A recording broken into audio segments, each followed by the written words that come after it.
Good evening everyone. Very good evening. हाँ जी, ये question हो गया 6th.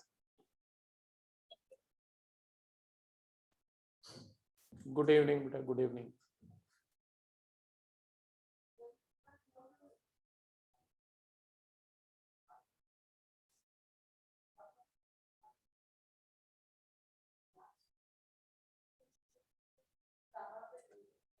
ठीक है.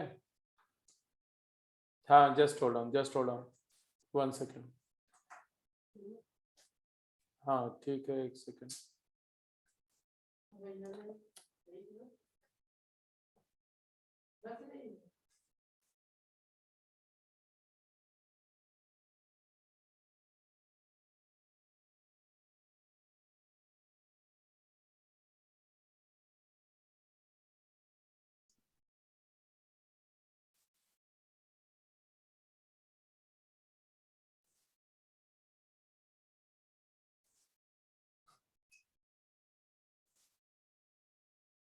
Yes, now you can speak. तो कैसे करेंगे इस क्वेश्चन को? Complementary method. कॉम्प्लीमेंट्री मेथड, चलो बोलो. सर किया नहीं, मैं अभी ज्वाइन किया था, कर रहा हूँ मैं, पर आइडिया कॉम्प्लीमेंट्री मेथड. चलो भाई करके बताओ. और सुप्रीत ने कर लिया, आंसर बता दिया, ठीक है. मैंने तो डायरेक्ट मेथड से करा. डायरेक्ट मेथड से बताओ, समझाओ. सर जैसे 5 गर्ल्स 5 बॉयज है, तो गर्ल्स के बीच में जो गैप है वो 5 ही होगा, और जो B1 है वो G1, उसके लिए सिर्फ 3 ही प्लेसेस है, G1 के अराउंड तो हो नहीं सकता. Very good. तो आपने बोला कि फर्स्ट ऑफ ऑल बॉयज या गर्ल्स में से किसी एक को प्लेस कर देते हैं, isn't it? तो Yes, sir. फाइव प्लेसेस हैं इन टोटलिटी, और 5 बॉयज को अगर प्लेस करना है तो how many ways you can arrange? तो number of arrangement of boys, 5 boys 4 factorial. around a circle is 4 factorial, correct? And into number of arrangements of girls with a restriction. जो restriction क्या है कि अच्छा, ये 4 फैक्टोरियल इसलिए क्योंकि मान लो B1 को आपने यहाँ प्लेस कर दिया.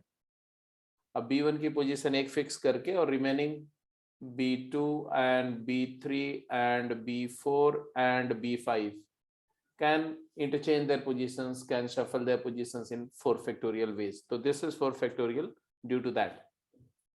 जैसे ही ये पोजीशन फिक्स हो गई है तो आपके पास में जो गैप्स हैं 1 here and 1 here and 1 here, how many gaps are there? 5 gaps are there. And among these 5 gaps you have to place 5 girls so that the boys and girls remain alternate. But वो place करने के लिए condition है का particular B1 G1 means B1 के साथ G1 नहीं होना चाहिए एडजेसेंट में. तो G1 के लिए पहले रिस्ट्रिक्शन है, तो G1 की रिस्ट्रिक्शन है तो G1 को पहले प्लेस करो. कितने वे से प्लेस करोगे? तो G1 के लिए ये 2 पोजीशंस डिनाइड है. G1 can not occupy its place adjacent to B1. So ये 2 प्लेस अगर हटा दे तो G1 के लिए कितना हुआ? How many ways you can place G1? तो इसके 2 केस होंगे, number of ways of arranging G1 into number of ways of arranging G2, G3, G4 and G5.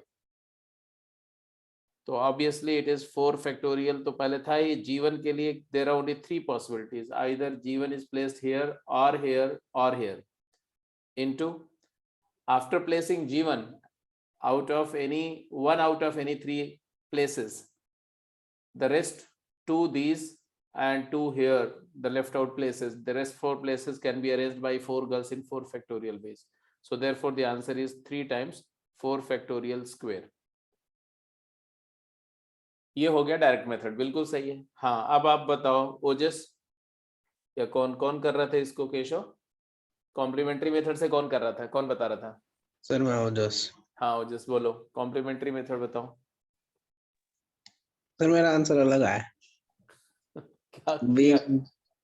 B1 G1 को सर एक साथ कर दिया।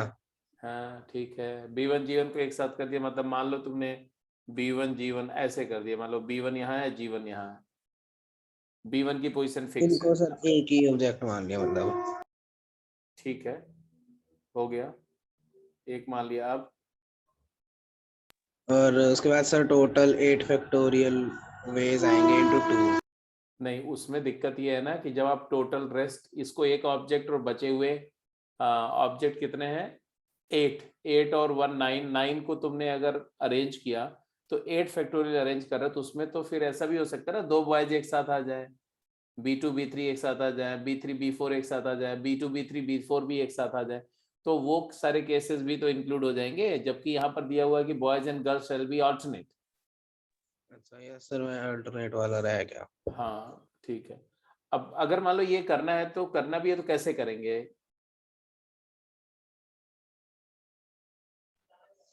हाँ साकेत, तुम एक्सप्लेन करो अपनी बात को। हाँ ठीक है, क्या कर रहे हो बोलो। सर पहले तो वही B1 को फिक्स कर दिया था, ठीक है, बिल्कुल फिर ठीक उसके है। बाद फिर अल्टरनेटिव वाले वेज 5 फैक्टोरियल टाइम 4 फैक्टोरियल हो जाएंगे, 4 फैक्टोरियल बॉयज के और 5 फैक्टोरियल गर्ल्स के। हाँ ठीक है, तो मतलब total number of total ways अगर करो ऑल्टरनेट वाले, तो ये हो जाएगा 5 factorial into 4 factorial, keeping B1 fixed and arranging the rest of the boys in 4 factorial ways, and in the 5 gaps the girls can be arranged in 5 factorial ways। तो ये total number of arrangement हो गया। फिर number of undesired, number of E बार क्या होगा? Sir उसमें girls, पहली girl के लिए तो 2 चॉइसेस हैं और बाकी सारी गर्ल्स के लिए 4 3 2 1 करके चॉइस है, और बॉयज के लिए 4 फैक्टोरियल चॉइस। नहीं, फिर से बोलो, गर्ल्स के लिए क्या? फर्स्ट G1 के लिए तो 2 प्लेसेस हैं, उसके बाद G2 के लिए 4 प्लेसेस हैं, ऐसे 3 2 1 करके, और बॉयज के लिए 4 फैक्टोरियल। हाँ, G1 के लिए 3 प्लेसेस हैं। कौन से 3 G1 के लिए प्लेसेस? 2 प्लेसेस। हाँ, G1 के लिए 2 प्लेसेस, ये अभी इससे बिल्कुल सही सोच रहे हो। G1 के लिए 2 प्लेसेस है, या तो यहाँ या तो यहाँ, सो दैट हम वो चाहते हैं ना जो अनडिजायर्ड प्लेसेस हैं, तो it is equal to 2 places for G1। ठीक है, और ये बॉयज का क्या करेंगे? अलग से 4 फैक्टोरियल मल्टीप्लाई। उसको 4 फैक्टोरियल रहने दें। G1 के लिए 2 प्लेसेस हैं 2, उसके बाद फिर G2 के लिए 3, G2 के लिए 4, G2 के लिए 4, राइट, एंड G3 के लिए भी 3, 3, एंड G4 के लिए 2, एंड G5 के लिए 1। तो करने का मतलब कुल टोटल तुम्हारे पास में आ गया, ये कितना आया? 2 times 4 factorial time 4 factorial. 2 times 4 factorial का होल स्क्वायर, और फिर हमारा नंबर ऑफ ई जो होगा वो होगा तुम्हारा number of S total minus number of E बार। तो आपका नंबर ऑफ एस तो आया था 5 फैक्टोरियल, मतलब 5 टाइम्स 4 फैक्टोरियल का होल स्क्वायर है, माइनस ये आ गया 2 टाइम 4 फैक्टोरियल का होल स्क्वायर, तो आ गया तुम्हारा फाइनली 3 टाइम 4 फैक्टोरियल का होल स्क्वायर। बिल्कुल सही। एनीवे, अगले क्वेश्चन पे चलो, जल्दी आंसर करो, quick.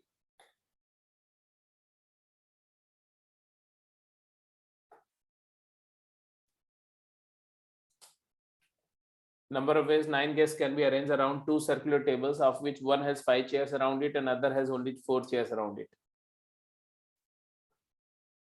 9 choose 5 into 4 factorial to 3 factorial।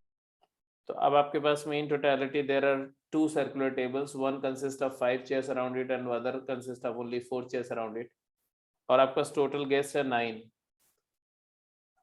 तो ऑब्वियस सी बात है कि आप किसी एक टेबल के लिए गेस्ट को पहले चूज करो आउट ऑफ 9। तो आपका टास्क होगा number of ways of choosing 5 और 4 गेस्ट, डिपेंड करता है कि आप किस टेबल को पहले अरेंज करना चाहते हो। Choosing 5 guest out of 9 for, मान लो इस टेबल को आप T1 बोल रहे हो, इस टेबल को T2 बोल रहे हो। T2 के अराउंड में there are 4 chairs only, so you have selected 5 out of 9। how many ways? 9 see 5 ways। For T1 for table 1। अच्छा, रेस जैसे ही आपने 5 सेलेक्ट किए 9 गेस्ट में से, तो वो 5 गेस्ट तो इस वाले टेबल के लिए सेंड कर दिए गए कि जाओ भाई आप यहाँ जाइए। जो लेफ्ट आउट 4 है वो ऑटोमेटिकली सेकंड पे जाएंगे, उसको चूज करने की जरूरत नहीं है। अगर चूज करना भी चाहते हैं तो आप ऐसे लिखेंगे कि 4C4, है ना, into number of ways of choosing guest for table 2, अगर आप ऐसे लिखना चाहते हैं, into number of their arrangements on या around respective tables। यही तो 3 टास्क है 1 by 1 जो करना है आपको। 9C5 into 4C4 into जो 5 गेस्ट इस टेबल पर आए वो 4 फैक्टोरियल वे से अरेंज हुए, किसी एक गेस्ट की पोजीशन को फिक्स करके, जैसे सर्कुलर अरेंजमेंट करते हैं। और जो 4 गेस्ट सेकंड टेबल के पर गए वो 3 फैक्टोरियल से अरेंज हुए। Your final answer is how much? 9 factorial upon 5 factorial into 4 factorial, ये तो 1 ही हो जाएगा, multiplied by 4 factorial into 3 factorial. So your final answer turn out to be 9 factorial divided by 5 into 4 20। अब इसको सिंप्लीफाई करना चाहो तो भी कर सकते हो, ऐसा कुछ नहीं है। ठीक है जी, तो 9 इंटू 8 इंटू 7 इंटू 6 फैक्टोरियल कितना होता है? 720 डिवाइड बाय 20। सर बोलो। सर इसमें ये नहीं हो सकता 5 गेस्ट टेबल 2 पे बैठे? क्या 5 गेस्ट टेबल 2 पे आए? 4 टेबल है, 4 चेयर है और 5 गेस्ट कैसे बिठाओगे? एक टेबल पे 2 गेस्ट को बिठाओगे एक चेयर पे? नहीं मतलब ऐसा लिखा तो नहीं हुआ कि एक टेबल पे 5 ही होंगी। हाँ फिर से बोलो, क्या बोलो? ऐसा नहीं लिखा हुआ है कि एक टेबल पे 5 ही होंगी। नहीं, पहले क्वेश्चन पढ़ लो ना, क्या दिया हुआ है। Find the number of veg 9 guest can be arranged around 2 circular tables of which one having 5 chairs around it and other only 4। तो वो जो दो टेबल्स है उसमें एक टेबल के अराउंड 5 चेयर्स पड़ी हुई हैं और दूसरी टेबल के अराउंड 4 चेयर्स पड़ी हुई हैं। मतलब वो हमें करना नहीं है, रखना नहीं, वो पड़ी रखी हुई हैं। Okay sir. ठीक है, तो जो 5 चेयर वाला है हाँ बिल्कुल कर सकते हैं। वैसे तो एक को टेबल के ऊपर बैठा सकते हैं, तो फिर तो 5 को टेबल के ऊपर भी बैठा सकते हैं, चेयर को खाली रहने दे। तो it is not basically what the language of question says. You have to think according to the language. We cannot just make and break anything other than what is being said. ठीक है, तो आगे इसमें calculation करने की होते हैं वो तो समझ में आएगी, कर ही जाएंगे। तो ये आंसर आ जाएगा कैलकुलेट करने के बाद में, आपने कर ही लिया होगा। इसके बाद में फर्दर एक क्वेश्चन मैं देता हूं, उसके बाद फिर हम लोग कॉम्बिनेशन स्टार्ट करते हैं। एक सिंपल सा क्वेश्चन, लास्ट वाले ब्रैकेट में क्या लिखा है? एक सेकंड में बता रहा हूं कौन से लास्ट वाले ब्रैकेट की बात कर रहा था। ये number of their arrangement arrays around respective tables, मतलब जो 5 गेस्ट इस टेबल पर आए उनका इस टेबल के अराउंड अरेंजमेंट, एंड जो 4 गेस्ट इस टेबल पर गए उनका उस टेबल पे around arrangement. Is that clear? Yes sir. ठीक है, अब एक क्वेश्चन आप लोग करिए फटाफट जरा। तो क्वेश्चन वैसे तो सिंपल है। क्वेश्चन क्या है? Find the number of arrangements of 20 नहीं रहने देते, चलो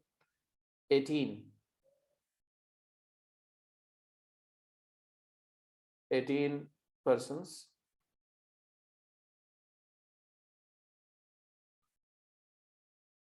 around a circular table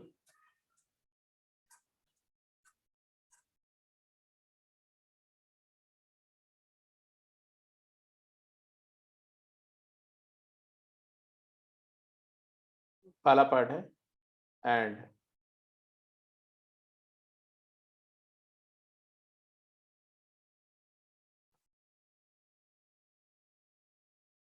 of which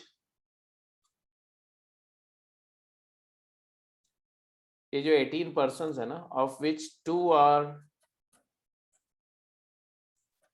brothers.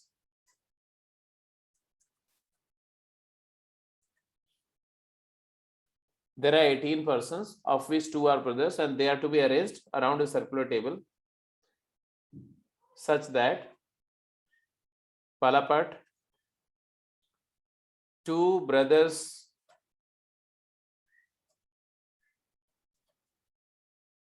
are always together.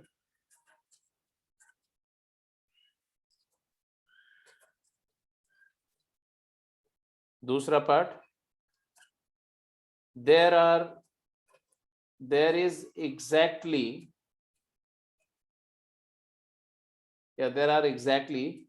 two persons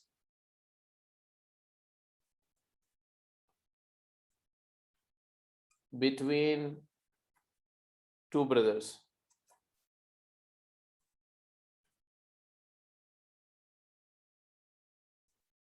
And तीसरा case,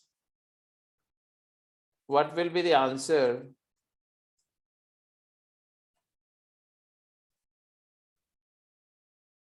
of above cases if both brothers were alike in all respect?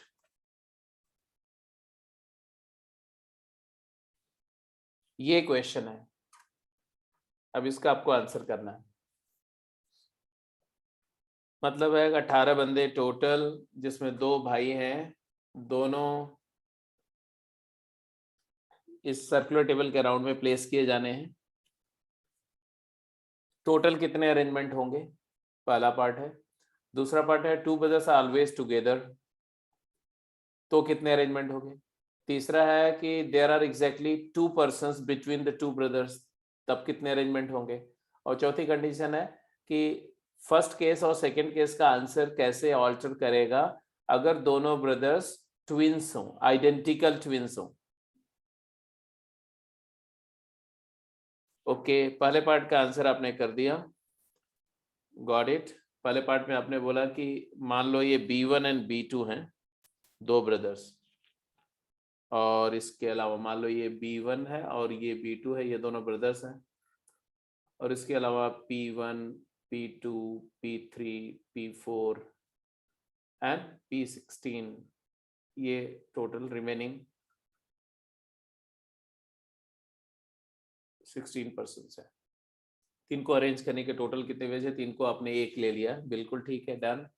And considering this as single object, there are 17 objects, 16 persons and 2 brothers taken together, one treated as one object. So 17 objects placed around a circular table is 17 minus 1 factorial means 16 factorial. And the 2 brothers can interchange their position keeping themselves adjacent in 2 ways. तो पहले part का answer बिल्कुल ठीक है। अब आते हैं किसका आंसर सही था फर्स्ट पार्ट का। ठीक है सर, आंसर सही है, आंसर सही है, ठीक है। आगे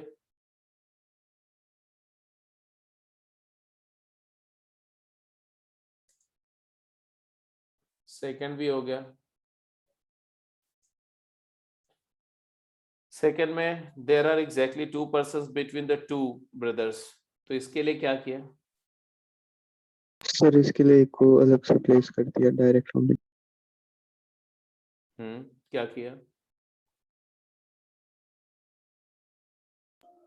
तरह से सोफा काइंडली 4 लोगों का 4 लोगों का सोफा ले लिया, ठीक है, बिल्कुल ठीक है। ये 4 का सोफा है मान लो।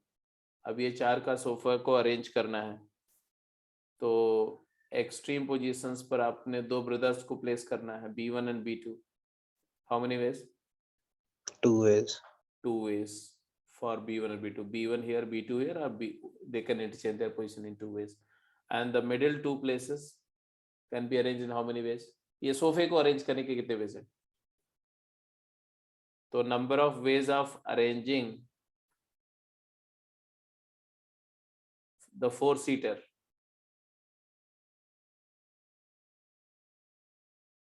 तो ये दोनों को तो भाई ये 2 पोजीशन पर बचे हुए 16 में से कोई भी 2 बैठ सकता है। 16C2 ways, 16C2 into 2 factorial ऐसा है, 16P2। तो आप बोल सकते हो 2 into 16P2 ways। ये अरेंजमेंट हो गया ये 4-seater का। और ये 4-seater की पोजीशन को अगर हम फिक्स कर दें एक जगह, तो अब बच गया कितनी पोजीशंस बोलो? There are 14 positions.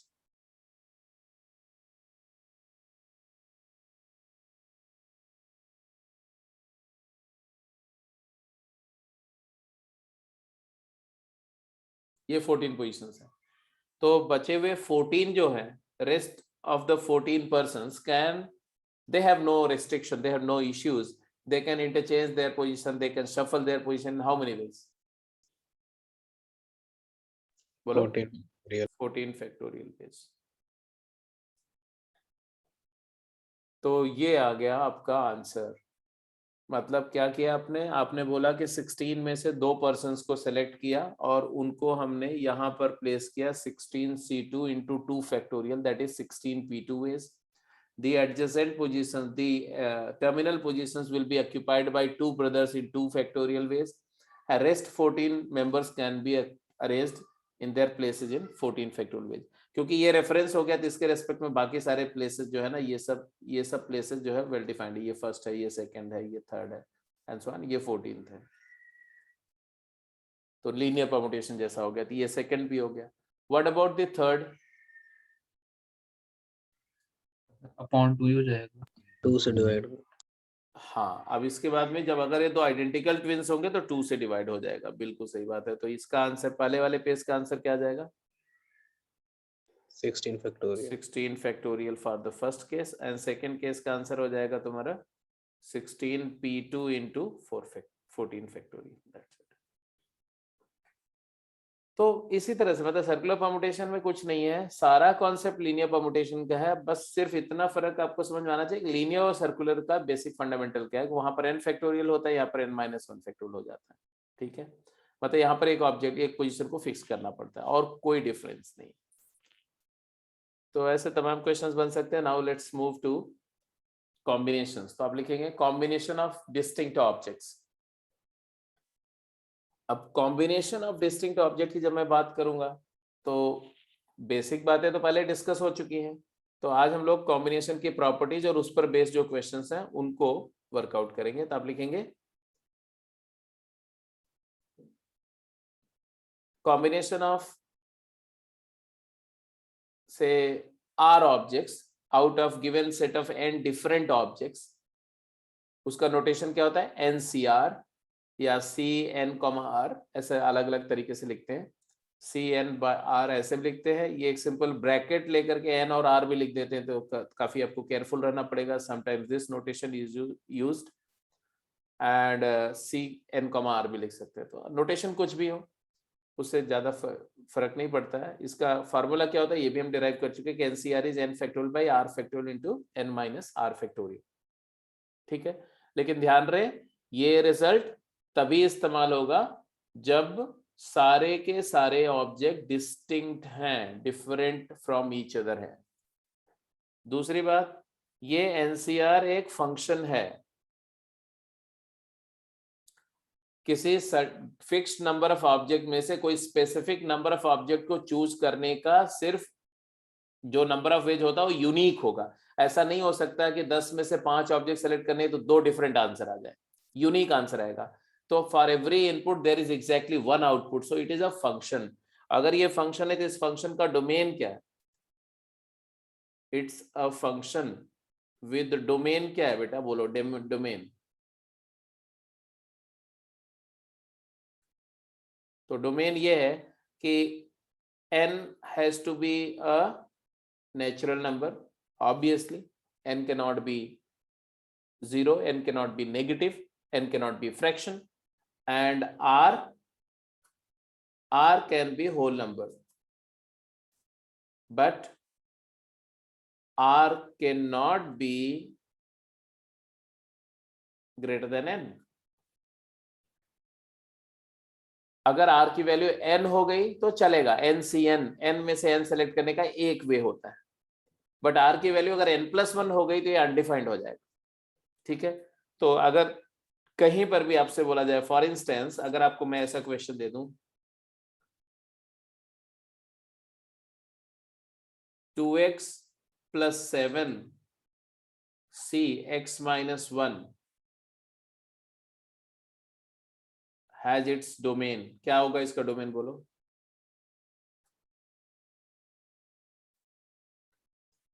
तो आप इसका डोमेन के बारे में बात करेंगे तो आप बोलेंगे पहली बात तो 2x + 7 नेचुरल नंबर होना चाहिए, फिर आपको बोलना पड़ेगा कि x - 1 जो है वो ग्रेटर देन इक्वल टू 0 होना चाहिए, तो x greater than equal to 1 होना चाहिए, ये दूसरी कंडीशन होगी। x, अच्छा दूसरी बात x and x is integer, मतलब x एक होल नंबर होना चाहिए, नो नेचुरल नंबर होना चाहिए, x नेचुरल नंबर होना चाहिए, और अगर x नेचुरल नंबर है देखो तो 2x + 7 नेचुरल नंबर हो ही जाएगा। एंड तीसरी कंडीशन कि 2x + 7 की जो वैल्यू है वो x - 1 से बड़ी होनी चाहिए या इक्वल होनी चाहिए, तो यहां से आ जाएगा x is greater than equal to minus, ये तो ऑलरेडी होल्ड कर रहा है, इसमें कोई दिक्कत नहीं है, तो -7 बोल रहे हैं तो ठीक है, -8 सॉरी, -8 एग्जैक्टली। तो कहने का मतलब फाइनल आंसर है x is a natural number, that is x belongs to natural number. और यही अगर मैं यहां पर लिख दूं, यहां पर x - 1 की जगह अब मैं चेंज करके लिख दूं 3 - x, अब क्या होगा जल्दी बताओ, what will be the condition, what will be the domain now. अब पूरा मैंने समझा दिया तो इसको आप अब फटाफट जल्दी से आंसर करो। ये थर्ड कंडीशन में चेंज आएगा थोड़ा सा, ये यहां पर, यहां से चेंज आना शुरू होगा, बोलो 3 - x is greater than equal to 0, that means x is less than equal to 3, this is the first condition, and 2x + 7 has to be greater than equal to 3 - x, and therefore 3x is greater than equal to, जल्दी बोलो, -4, x is greater than equal to -4/3। हाँ, आप कुछ बता रहे थे, x की value 3 से ज्यादा नहीं हो सकती, बिल्कुल सही बात है। x की वैल्यू 0 हो सकती है, 1 हो सकती है, 2 हो सकती है, ये बात तो सही है। x की वैल्यू -1 हो सकती है,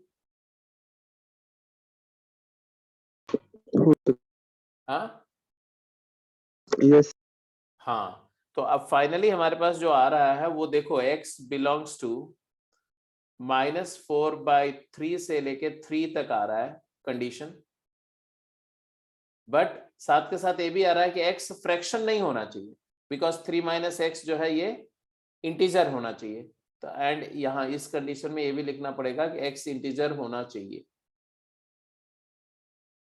और ये वैल्यू नेचुरल नंबर होनी चाहिए, तो एंड x इज इंटीजर। तो अब इसमें कौन कौन से इंटीजर हैं ये देखना है, तो x की वैल्यू आई फाइनली माइनस, बोलते जाओ, -1 है इसमें, -1 है, 0 है, 1 है, 2 है, 3 है। x -2 हो सकता है कि नहीं ये बताओ,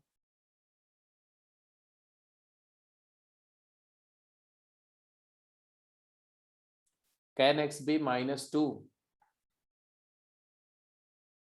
x -2 नहीं हो सकता, बिकॉज ऑल्दो x को -2 करने पर यहाँ ये जो सुपरस्क्रिप्ट है ना, ये हो जाएगा 3, बट ये हो जाएगा 5, तो 3 से 5 is not defined, it is meaningless. इसलिए x की वैल्यू -1 0 1 2 3 हो सकती है, दैट्स इट। तो ये सबसे पहली बात, ये इस फार्मूले को, इस फंक्शन को समझो, है ना।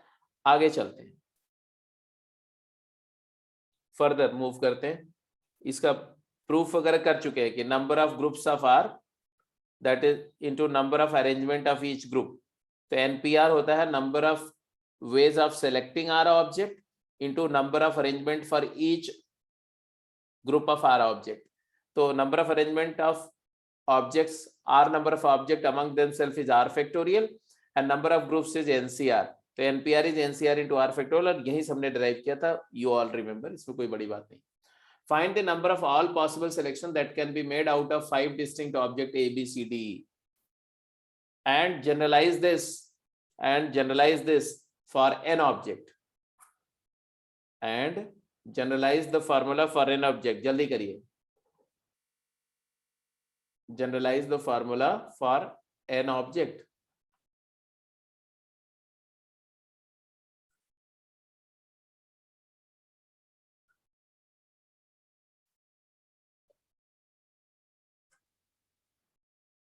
हाँ जी, जल्दी क्विकली बताइए।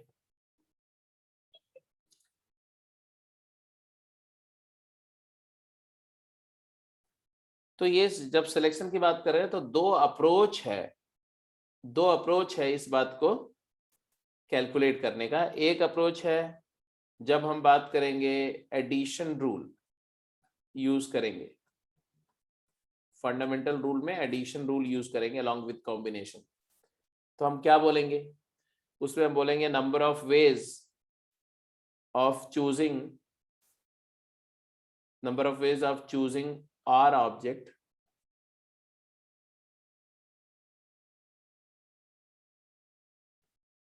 out of 5।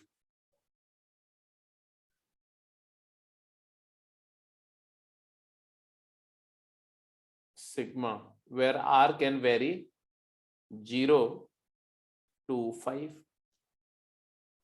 because when I have to select objects out of 5 different objects, then I have a choice, I choose none or 1 or 2 or 3 or 4 or all 5।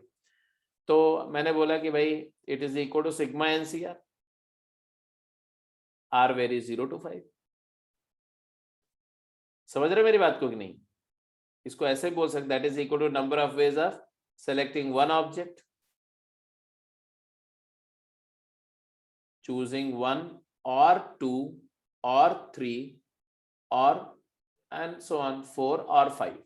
इसके अलावा और कोई नहीं, एग्जॉस्टिवली ये पॉसिबिलिटी है। एक के लिए NC1 वेज, 2 के लिए NC2, 3 के और मतलब एडिशन, तो ये ऐड हो गया। तो आंसर आ गया तुम्हारा NC0, NC मतलब 5 कर दो, 5 तो 5C0 plus 5C1 plus 5C2 plus 5C3 and so on 5C5। ठीक है, इसको आप कैलकुलेट करोगे साहब तो आंसर आ जाएगा। जैसे 5C0 is 1, 5C1 is 5, 5C2 is 10, 5C3 is 5C2 10, 5C4 is 5C1 5 and 5C5 is 1। Calculate करोगे टोटल वैल्यू 32 आ जाएगी। तो ये तो हुआ एडिशन रूल से हमने बात को समझा।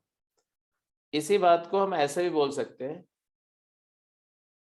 आपको थोड़ा सा रिकॉल होगा जब हम लोग सेट्स कर रहे थे, तो है ना, क्या कि whenever you have 5 object A, B, C, D, E, then choosing object का मतलब क्या होता है? choosing object का मतलब क्या होता है? You have to take decisions about an object by yes or no, or taken or not taken. So each object will be dealt in two ways, either yes or no. If you say yes, the object is selected. If you say no, the object is kept there only. तो इसका मतलब क्या हुआ कि हम हर एक object को दो तरीके, तो आप बोलेंगे it is equal to number of ways of dealing with all 5 object by yes or no, no or yes, 2 ways each, 2 ways each. तो फर्स्ट ऑब्जेक्ट को चूज करने के कितने, फर्स्ट ऑब्जेक्ट के लिए डील करने के 2 वेज हैं, या तो आप यस बोलोगे या तो नो बोलोगे। सेकंड के लिए भी आप 2 वेज हैं, थर्ड के लिए भी 2 वेज हैं, और आपको सबको बोलना है। जैसे जैसे आपने सबको अगर यस बोल दिया तो 5 सेलेक्ट हो गए, और ऐसा करने का एक ही तरीका है, इसीलिए 5 से 5 की वैल्यू 1 आती है। अगर सबको नो बोल दिया, इसके लिए भी एक ही वे है, बट एक को यस और रेस्ट ऑफ द 4 को नो बोलने के 5 डिफरेंट वेज है। फर्स्ट को यस बोला और सेकंड से लेके फिफ्थ को नो बोल दिया, या फर्स्ट को नो, सेकंड को यस और रेस्ट को नो, या थर्ड को यस और रेस्ट को नो। कहने का मतलब ये है कि जब आपको एक को यस बोलना है तो यस किसको बोलेंगे, इसके लिए 5 तरीके, और जो बच गया उसको तो नो ही बोलना है, तो 5 वेज है। इसीलिए 5C1 की वैल्यू 5 है, इसीलिए 5C4 की वैल्यू भी 5 है, क्योंकि 4 को यस बोलने के कितने तरीके हैं, तो जितने तरीके से 4 को नो बोल सकते हैं उतने तरीके से 4 को यस बोल सकते हैं। क्योंकि देखो 4 को नो बोलने के कितने तरीके अगर आपसे बोलूं मैं, तो आप क्या बोलोगे कि 4 को यस बोलने वाले तरीके, 4 को यस कितने तरीके से बोल सकते हैं। तो ये जो 5 वेज हैं ये क्या है, 4 को यस बोल, 4 को नो बोला, एक को यस बोला, सिंबल को रिवर्स कर दो, यस की जगह नो कर दो, नो की जगह यस कर दो, तो नंबर ऑफ वेज तो वही रह जाएंगे ना। तो 5C1 is equal to 5C4, 5C1 is equal to 5C4, इसी तरह से 5C2 is equal to 5C3, इसी तरह से 5C0 is equal to 5C5।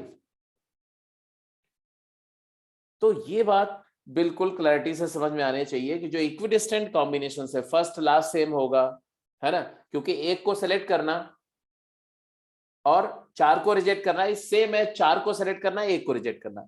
किसी को नहीं सेलेक्ट करना मतलब सबको रिजेक्ट करना और सबको सेलेक्ट करना एक ही तरीके से हो सकता है, यस और नो सिंबल को इंटरचेंज करना। तो 2 वेज ईच है ना, तो और 5 के 5 को बोलना है, तो 2 इंटू 2 इंटू 2 इंटू 2 5 टाइम्स, तो आंसर आया 2 की पावर 5, दैट इज 32। तो चाहे आप मेथड 1 से सोचो चाहे मेथड 2 से सोचो, आंसर वही है, ठीक है, और आंसर वही होना भी चाहिए क्योंकि नंबर ऑफ वेज चेंज नहीं होंगे। अब मैंने बोला कि how do you generalise the statement for n object, इसी को ऐसे ही बोल सकते हैं कि 5 एलिमेंट का कोई सेट है तो इसके कितने सबसेट्स होंगे, तो 2 की पावर 5।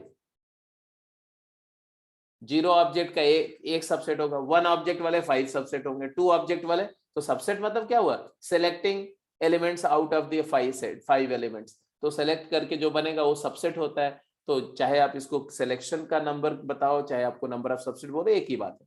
मैंने बोला 5 को n कर दो भाई, अब क्या होगा, तो the moment you put 5n in place of 5, तो आंसर आपका क्या आ जाएगा, यहाँ पर NCR हो जाएगा, यहाँ पर इसको चेंज करके और आंसर को लिख दो NCR, यहाँ पर भी n हो जाएगा, सिग्मा NCR, यहाँ पर R वेरी 0 to n, तो फाइनल आंसर क्या आएगा, 2 की पावर n आंसर आ जाएगा। और यहाँ पर भी 2 इंटू 2 इंटू 2 कितनी बार हो जाएगा, n टाइम्स हो जाएगा, तो यहाँ पर भी आंसर 2 की पावर 5 के बजाय क्या हो जाएगा, 2 की पावर n हो जाएगा। मल्टीप्लिकेशन रूल से जाएंगे तो भी 2 की पावर n आएगा। तो ये एक तरह से फार्मूला आ गया, वो नंबर ऑफ सबसेट्स का कॉन्सेप्ट भी यहाँ पर वापस रिकॉल हो गया और उसका प्रूफ हो गया दोनों तरीके से, मल्टीप्लिकेशन रूल से भी और एडिशन रूल से भी। ठीक है, समझ में आ रही बात। अब मैं इस पर कोई क्वेश्चन पूछूंगा, आंसर कर जाएंगे आप। Yes. चलिए एक क्वेश्चन का आंसर करिए। Find the number of subsets of a set x consists of n object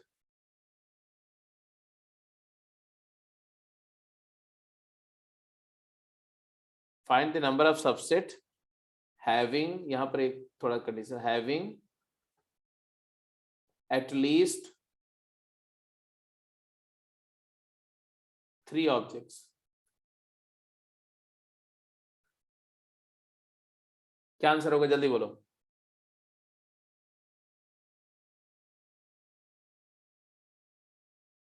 एक सेट है जिसमें n ऑब्जेक्ट है, एक सेट है, इस सेट के अंदर में n ऑब्जेक्ट है, x1, x2, x3, xn, and S is a subset of x such that number of S is equal to greater than equal to 3. तो find the number of S, ये बोल रहे हैं, find number of such subsets S, ऐसे बोलो तो भी समझ में आएगा। Your answer will be NC3 plus NC4 plus NC5 up to NCN, 3 object के subset plus 4 plus 5 plus 6 plus 7,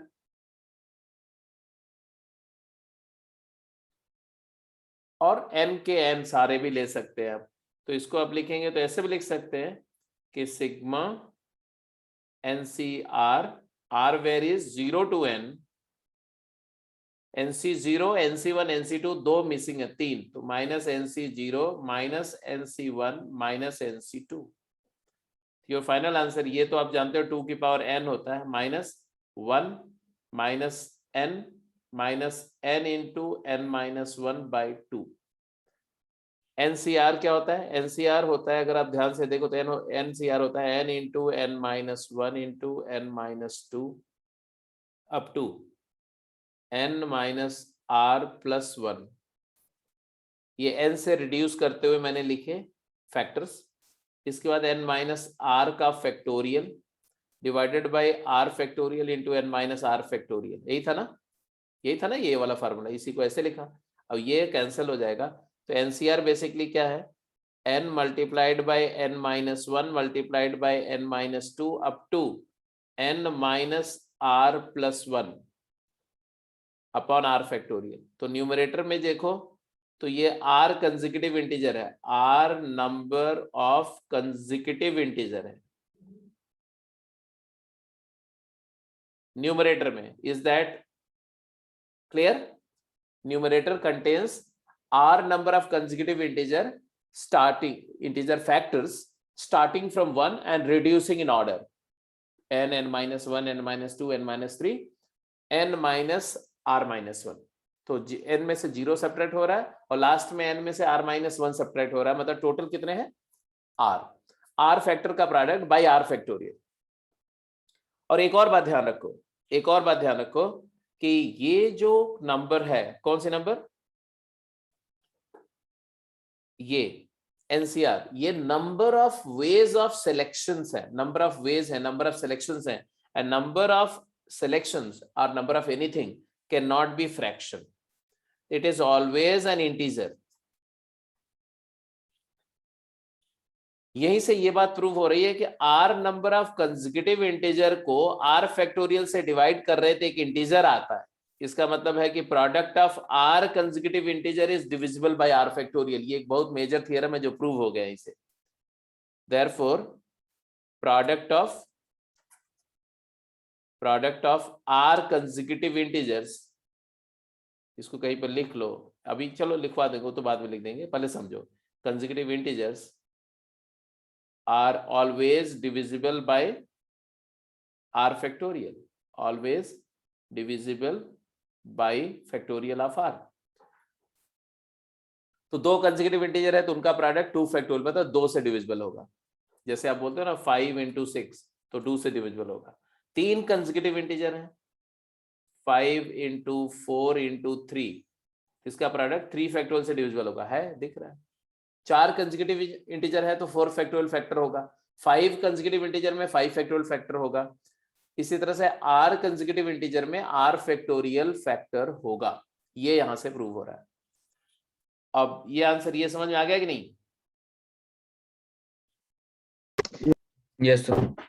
ठीक है, तो अब अभी मैंने सिर्फ कॉम्बिनेशन की डेफिनेशन क्या है और उसके प्रॉस एंड कॉन्स में बताने की कोशिश कर रहा हूं। अब क्वेश्चंस तो इस पर ये सिर्फ ये इसी पर बहुत सारे क्वेश्चन पूछे जाएंगे, तो just let's go to the sums धीरे धीरे करके। एक तो सेकंड सर, हाँ बोलो, कुछ पूछना है? नोट कर रहा था। नोट कर लीजिए सब।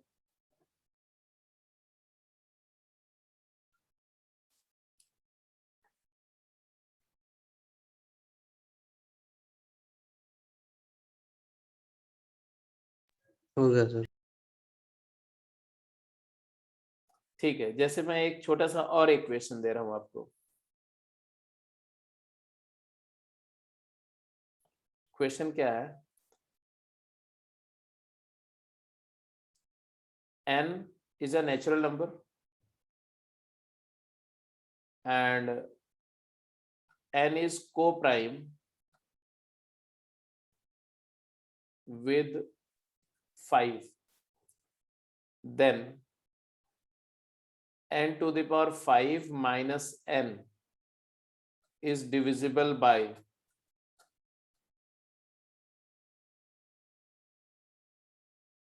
a 5, b 5।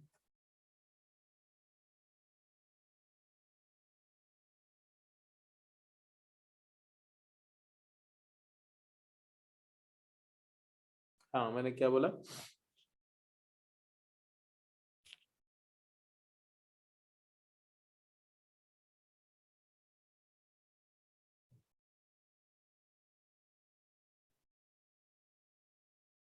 वन सेकेंड, 5 नहीं देता हूं मैं, थोड़ा सा और सिंपल कर देता हूं, n क्यूब माइनस 1 कर दो, ठीक है।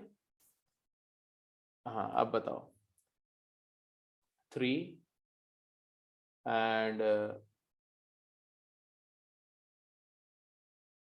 6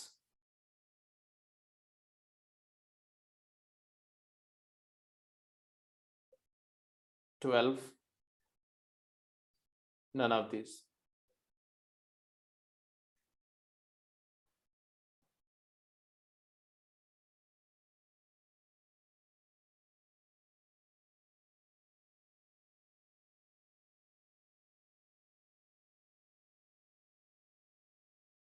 तो आप इसमें क्या करेंगे?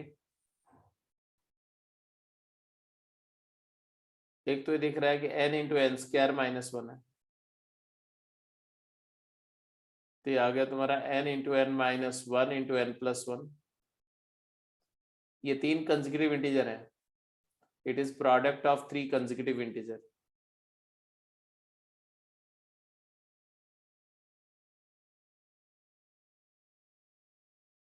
Bye the result we have deduced 3 consecutive integer का प्रोडक्ट 3 फैक्टोरियल से डिविजिबल होता है, तो ये 6 से डिविजिबल होगा। It is always divisible by 6। और अदरवाइज भी देखो तो n की वैल्यू अगर 1 देते हो तो 0 है, 0 तो किसी भी नंबर से डिविजिबल बोल सकते हो। n की वैल्यू अगर 2 देते हो तो ये 6 आ गया, 6 से डिविजिबल है। n इक्वल टू 2 के लिए ये 12 से नहीं है, तो 6 से डिविजिबल है तो 3 से होगा ही होगा, तो ये आंसर भी सही है। तो it is the answer is what, A and B both correct.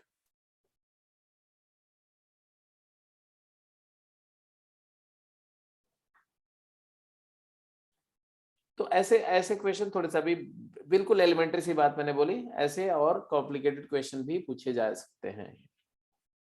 तो ये सर फिर इस कोप्राइम विद 5 वाली कंडीशन का क्या यूज था? हाँ, को प्राइम वाली कंडीशन का यहाँ पर कोई 5 नहीं, 5 तो यहाँ पर यूजलेस हो गया क्योंकि मैंने n3 कर दिया। अदरवाइज फिर फॉर्मेट थ्योरम हम यूज कर सकते हैं। जैसे ये एक थ्योरम है ना कि n to the power p minus n is always divisible by p.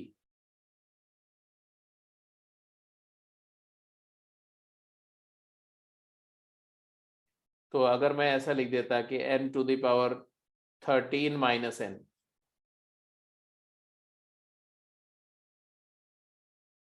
तो उस केस में एक बात तो ये भी क्लियर हो जाती ना, 13 से डिविजिबल है एक, ये हो जाता, और फिर n कॉमन लेकर के n की पावर 12 माइनस 1 कर देते, फिर इसको फैक्टर करते थे n इंटू एन की पावर 6 माइनस 1 इंटू एन की पावर 6 प्लस 1, और फिर यहाँ n6 माइनस 1 को फैक्टर कर देते a cube minus b cube से, तो n स्क्वायर माइनस 1 और इंटू जो भी आता है n की power 4 plus n square plus 1, और n6 माइनस 1 जो है इसमें n स्क्वायर प्लस 1 फैक्टर आ जाता है यहाँ से, तो या हाँ n स्क्वायर प्लस 1 फैक्टर आता है, तो यहाँ पर जो यहाँ से आता है वो अलग आता है, n into n square minus 1, तो 3 कंसेक्यूटिव इंटीजर तो इधर भी बन जाते, तो 6 से भी डिविजिबल होता और ये 13 से भी होता, तो 13 and 6 तो कितना हो जाता, 78 से डिविजिबल हो जाता, तो वो फॉर्मेट थ्योरम यूज हो जाता, तो इस n वजह minus 1 से भी होता, हाँ n minus 1 से भी होता डिविजिबल। हाँ, तो n माइनस 1 तो ले लिया बेटा ना, n और n माइनस 1 और n प्लस 1 ले लिया ना, तो 3 कंसेक्यूटिव बन गए ना, इसीलिए तो 6 से डिविजिबिलिटी कंफर्म करी।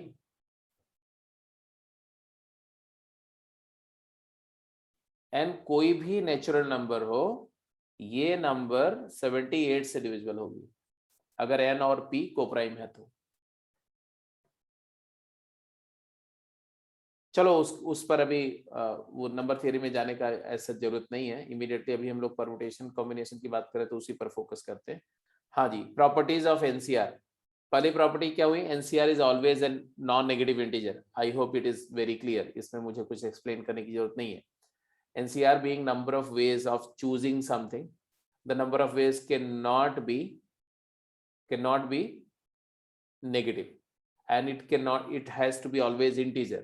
It cannot be fraction, it cannot be negative, it is always integer. दूसरा, product of r consecutive integer is always divisible by r factorial. Do you agree? एक चीज पूछनी थी, हाँ बोलो। ये जो पहला पॉइंट है NCR is always a non negative integer, तो इसमें पॉजिटिव नहीं आना चाहिए क्योंकि जीरो भी तो नहीं हो सकता, जीरो फैक्टोरियल तो वही हो जाता है 1। नहीं, don't go by the formula, go by the fact. अगर मैं बोलूं कि व्हाट इज 2c3, या अगर मैं बोलूं कि how many ways are there of choosing 3 object out of 2, तो आप क्या बोलोगे, 0। Yes sir. तो जब r की वैल्यू n से ज्यादा हो जाएगी तो उस केस में एनसीआर को आप 0 लिखना पड़ेगा, आपको एनसीआर की वैल्यू को 0 लिखना पड़ेगा। ठीक है सर। तो ये तो प्रूफ मैंने पहले बता दिया, तो इसको स्किप करते हैं। NCR is 0 if r is greater then n, and NCR is 1 if r is either n और 0। मतलब n में से n ऑब्जेक्ट सेलेक्ट करना है तो भी तुम्हारे पास एक ही पॉसिबिलिटी है, और n में से 0 सेलेक्ट करना है तो भी एक ही पॉसिबिलिटी है। 0 सिलेक्शन के केस में सारे के सारे n को आप रिजेक्ट करोगे जिसके एक ही वेज है, और सिलेक्शन ऑफ ऑल करेंगे तो सबको यस बोलना पड़ेगा, उसका भी एक ही तरीका है। इसके अलावा 2 चूज करना है, 3 चूज करना है, then there are many choices, and for that we have devised the formula NCR as n factorial by r factorial n minus r factorial। ये बात भी सिंपल है, इसमें कोई बताने की बात नहीं। NCR is NC n minus r। Proof simple है, NCR is n factorial upon r factorial into n minus r factorial। इसी को आप लिख सकते हो n factorial upon n minus r factorial into n minus r का factorial, ऐसा भी लिख सकते हो ना। तो ये r factorial को आप n minus r का factorial भी लिख सकते हो। तो यही चीज nc n minus r भी है if you go by formula numerically। और अदरवाइज अगर मैं आर्ग्यूमेंट दूं तो आर्ग्यूमेंट में मैं क्या बोलूंगा, each selection of R object out of N always leaves behind N minus R objects. ये तो समझ रहे हो सब लोग? तो अगर मैं ये मान लूं कि there are two takers, there are two persons, A and B, and A selects R object and B have to select N minus R object. So what will happen actually? B will say that okay, B will offer A that okay भाई तुम select कर लो R object,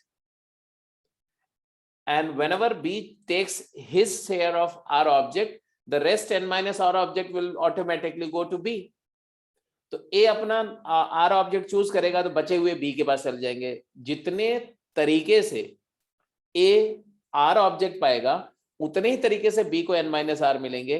तो इसका मतलब है कि number of ways of choosing R object by A is same as number of ways of choosing N minus R object by B. तो इसका है NCR और ये ऑब्वियसली हो जाएगा NCN minus R. तो आपका आर्ग्यूमेंट बिल्कुल कॉम्बिनेटोरियल आर्ग्यूमेंट से भी प्रूव कर सकते हैं बहुत सारे केसेस को, और फार्मूले से भी प्रूव कर सकते हैं. आपको दोनों में थोड़ा सा कंफर्ट लेवल बनाना है, और आर्ग्यूमेंट में थोड़ा ज्यादा बनाने की कोशिश करोगे तो उसमें तुम्हारा दिमाग लगेगा और थोड़ा सा शार्पनेस भी आएगी सोचने के तरीके में. तीसरी बात, NCX इक्वल NCY. दो कॉम्बिनेशंस इक्वल कब होते हैं? दो कॉम्बिनेशंस इक्वल दो कॉम्बिनेशंस हैं जिनके सुपरस्क्रिप्ट सेम है, सबस्क्रिप्ट डिफरेंट है. तो इक्वालिटी की कंडीशन क्या है? तो इक्वालिटी की कंडीशन है कि या तो सबस्क्रिप्ट सेम हो जाए, सुपरस्क्रिप्ट के साथ साथ सबस्क्रिप्ट भी सेम हो जाए, और या तो दोनों सबस्क्रिप्ट का सम n के इक्वल हो जाए. I think you agree. जब आपने बोला NCX is equal to NCY, तो ऑब्वियसली ये दोनों इक्वल होंगे if x equal to y. x equal to y है तो डेफिनेटली इक्वल, इसमें तो कोई डाउट है ही नहीं. But as we know that NCY is also NCN minus y, NCR is NCN minus R using this property. तो हम ये भी तो बोल सकते हैं भैया कि NCX equal to NCN minus y भी सेम होगा जब सुपरस्क्रिप्ट सेम है तो सबस्क्रिप्ट सेम हो जाए. तो और x is equal to n minus y, and that is x plus y equal to n. तो अगर कहीं पर बोला गया कि 5cx is equal to 5cy, इसका मतलब क्या हुआ कि या तो x और y इक्वल होंगे और या तो x और y का सम 5 के इक्वल होगा. मतलब अगर x 2 है तो y भी 2 हो जाए या y 3 हो जाए. अगर x 1 है तो y की वैल्यू 1 हो जाए या y की वैल्यू 4 हो जाए, तो भी इक्वालिटी होल्ड करेगी. तो ये बात भी समझ में आ गई. तो ये जो 4-5 प्रॉपर्टीज हैं ये तो बिल्कुल बेसिक एलिमेंट्री अंडरस्टैंडिंग वाली प्रॉपर्टीज हैं. अब आ जाते हैं फर्दर. जैसे एक क्वेश्चन था, solve NC2R is NCR square minus 2R, then show that equation has solution only if R is 0 or 4 or when n is a perfect square of some integer. Quick, जल्दी argue करो.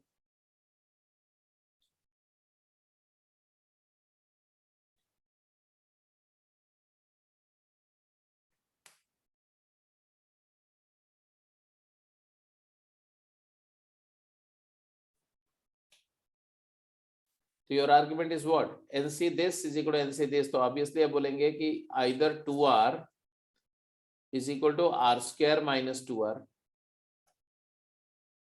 या तो ये हो जाए subscript equal हो जाए, और 2R plus R square minus 2R is equal to n हो जाए. तो यहां से क्या है भाई, यहां से R square minus 4R equal to 0 हो जाए, या तो ये हो जाए या तो R square equal to n हो जाए. यहाँ से आ गया R इंटू R माइनस 4 0 हो जाए, और या तो R स्क्वायर n की वैल्यू R स्क्वायर हो जाए, और यहाँ से आया R की वैल्यू या तो 0 हो जाए या तो 4 हो जाए, और या तो n की वैल्यू r स्क्वायर हो जाए। तो फाइनल आंसर क्या है जी कि भाई या तो r की वैल्यू 0 या 4 हो जाए और या n परफेक्ट स्क्वायर हो जाए ऑफ r। तो ये केस भी बिल्कुल स्ट्रेट अवे था कि जो आप लर्न कर रहे हो उसी को स्ट्रेट अवे अप्लाई कर रहे हो, कोई बड़ी डील नहीं है। Pascal's rule. This is again one of the most important property of NCR, or you may say that it is the way by which you combine two combinations having same superscript and consecutive subscript. अगर दो combinations हैं जिनका superscript same है और subscript का difference 1 है, तो ऐसे दो कॉम्बिनेशंस को ऐड करने पर आपको एक सिंगल कॉम्बिनेशन फॉर्म होता है जिसमें सुपरस्क्रिप्ट में 1 ऐड हो जाता, superscript is added by 1, enhanced by 1, and the larger subscript is retained. कहने का मतलब ये है कि अगर आपसे कोई बोले कि 7c4 प्लस 7c3 क्या होगा, तो आप क्या बोलोगे? आप क्या बोलोगे? आप बोलोगे इट इज 8c4। सुपरस्क्रिप्ट में 1 ऐड हुआ और सबस्क्रिप्ट में जो बड़ा वाला है वो रिटेन हो जाएगा। मतलब 13c7 प्लस 13c6 क्या होगा? जल्दी बोलो। 14c7 होगा।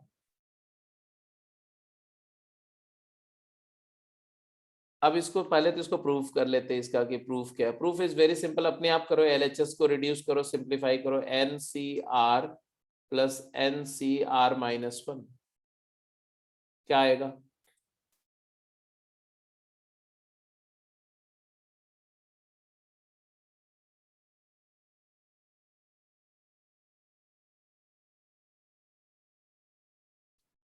तो ये आ जाएगा तुम्हारा n factorial over r factorial n minus r factorial plus n factorial over r minus 1 factorial into n plus 1 minus r factorial, n minus r minus 1, तो n plus 1 minus r factorial. Now what is common? n factorial दोनों में है, r minus 1 factorial r factorial में है, तो मैं इसको ऐसे लिखता हूँ n factorial upon r factorial को मैंने लिख दिया r इंटू r माइनस 1 का factorial into n minus r factorial, whereas in the second one I will take n factorial in the numerator, denominator r minus 1 factorial keep as it is।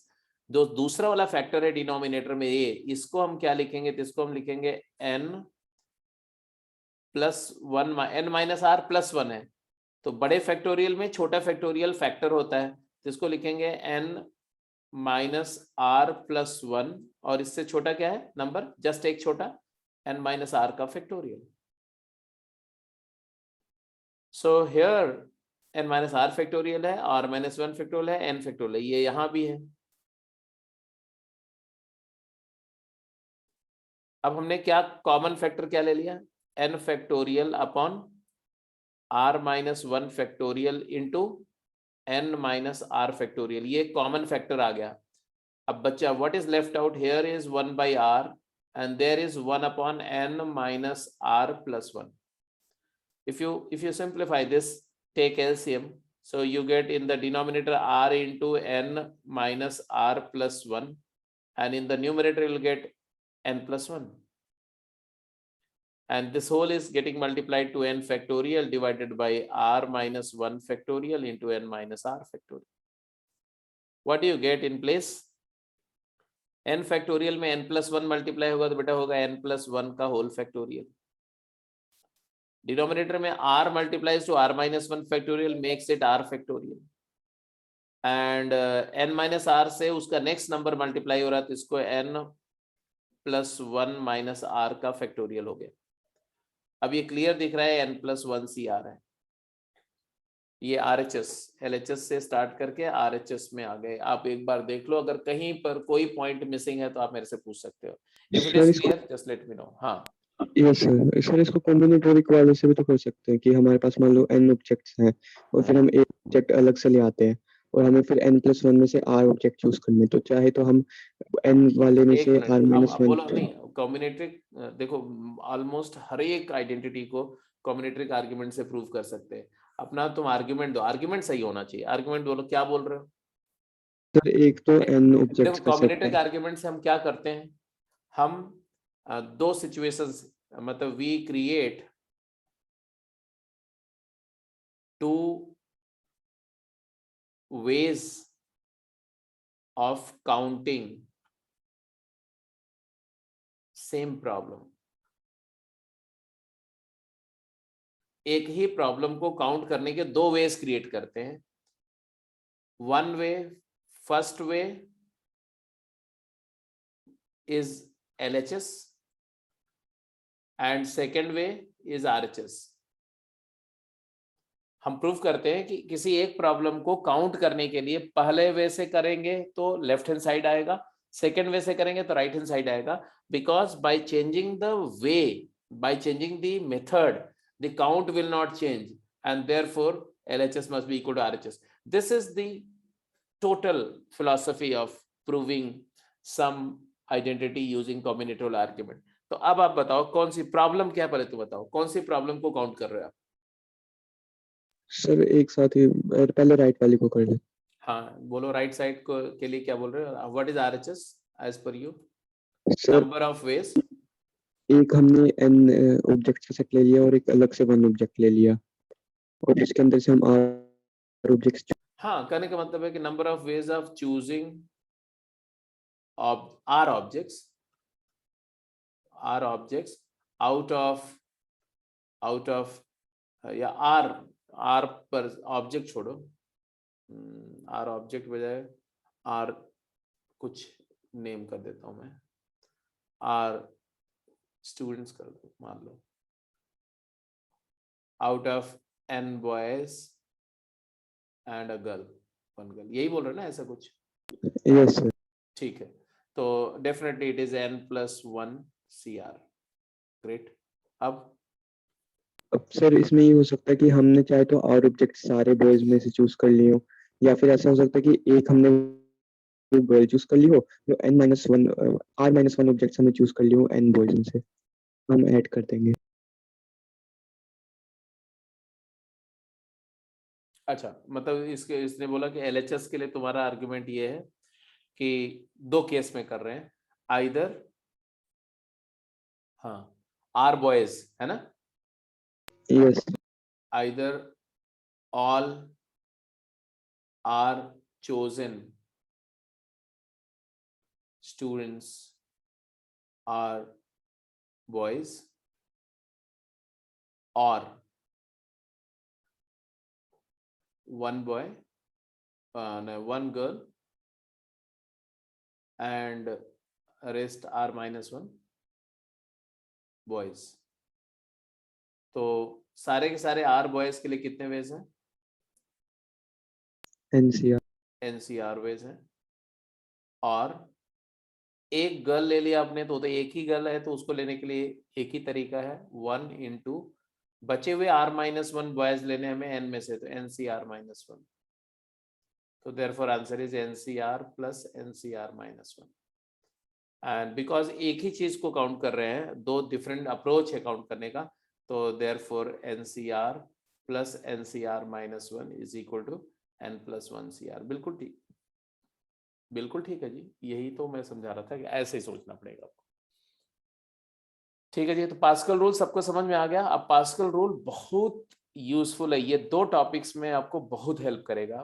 Probability में तो करेगा ही करेगा, एक इस topic में और एक बाइनोमियल थ्योरम में। बाइनोमियल थ्योरम में खास करके बहुत ज्यादा यूज होगा। ठीक है, मैं फिर से रिपीट कर रहा हूँ, याद ये रखना है कि दो कॉम्बिनेशंस को ऐड करना जिनका सुपरस्क्रिप्ट सेम हो और सबस्क्रिप्ट कंसेक्यूटिव हो, तो वो कंबाइन करके एक कॉम्बिनेशन में रिड्यूस हो जाते हैं, जिसमें सुपरस्क्रिप्ट जो है वो दोनों के सुपरस्क्रिप्ट से एक ज्यादा होता है और सबस्क्रिप्ट जो बड़ा वाला होता है वो रिटेन होता है। अगर आपको ये बात समझ में आ गई तो मैं एक सिंपल सा केस दे रहा हूं, इसको आप जरा सम करके बताओ इसकी वैल्यू क्या है। इवेल्युएट करो जो मैं लिख रहा हूं। क्या मैंने बोला? मैंने बोला इवेल्युएट करो 5C5 plus 6C5 plus 7C5 plus 8C5 क्या आएगा?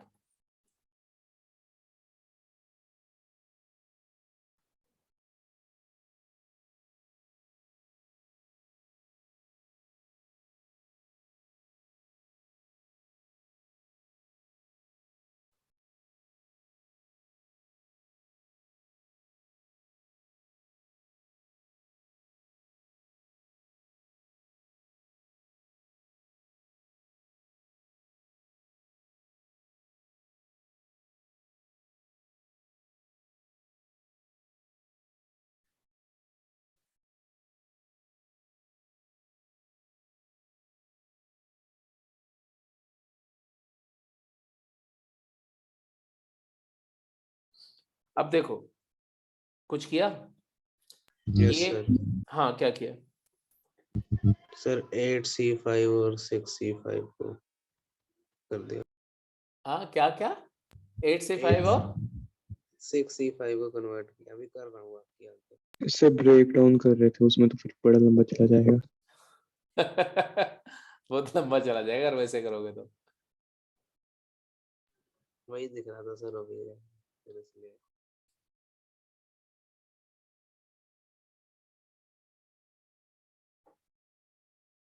अच्छा मैं हिंट देता हूँ इसका, prove that it is equal to 9C6।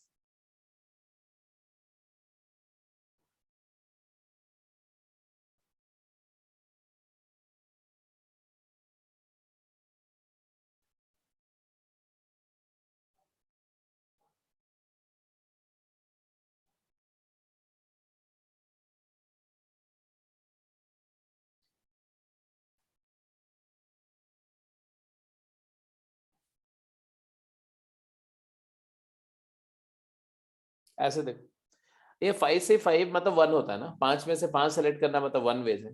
ये 5C5 को 6C6 लिख सकते हो क्या?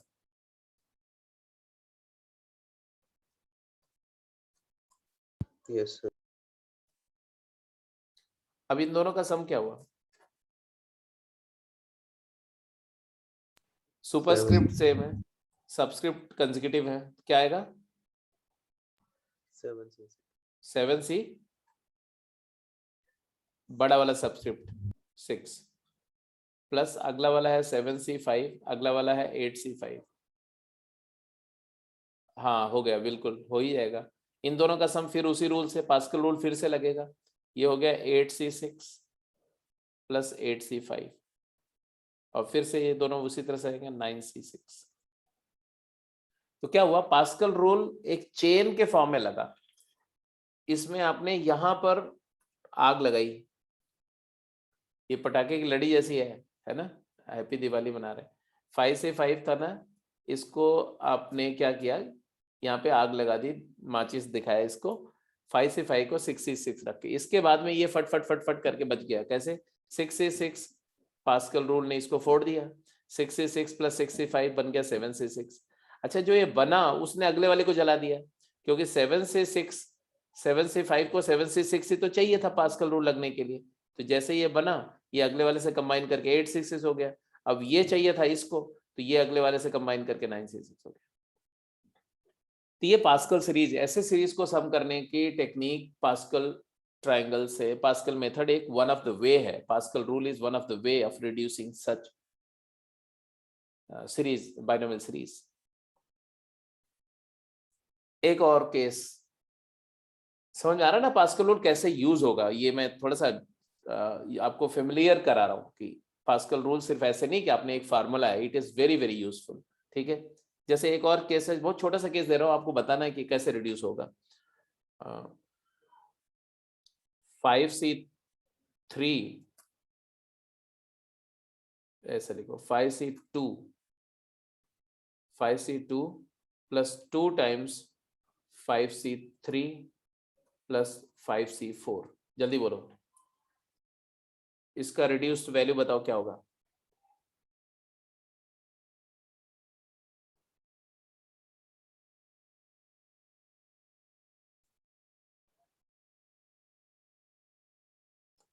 तो डेफिनेटली ये मिडिल वाले का आप दो पार्ट कर रहे होंगे,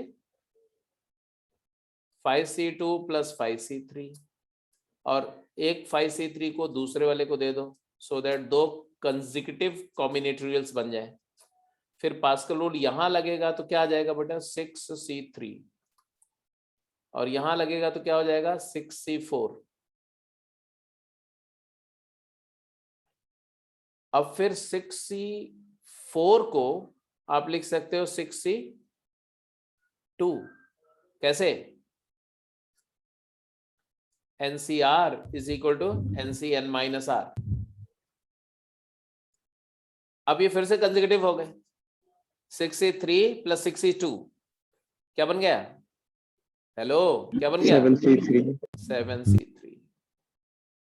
तो आपको थोड़ा सा ना ऐसे सिचुएशन से खेलना है, एंजॉय करना है, ठीक है, इधर इसको जोड़ लो, इसको क्लब कर लो, इसको इधर ले जाओ, बस पास्कल रूल बनाने लगने का सिचुएशन क्रिएट करना, माहौल बनाना उसका, उसके बाद पास्कल रूल सारा काम अपने आप करेगा।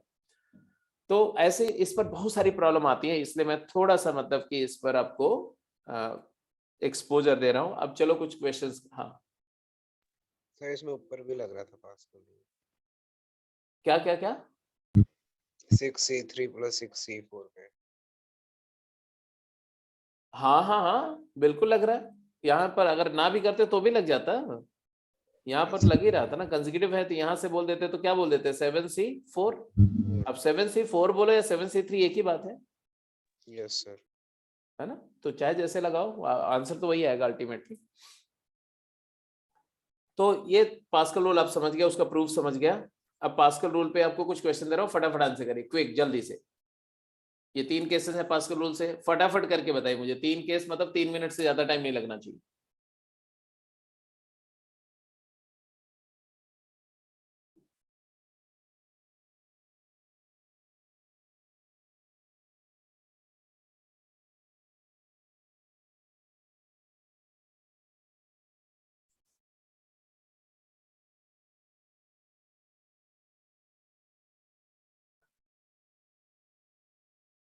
हो गया, ग्रेट। बिल्कुल बिल्कुल। ये इसको आपने लिखा होगा 2c2 को लिख दिया 3c3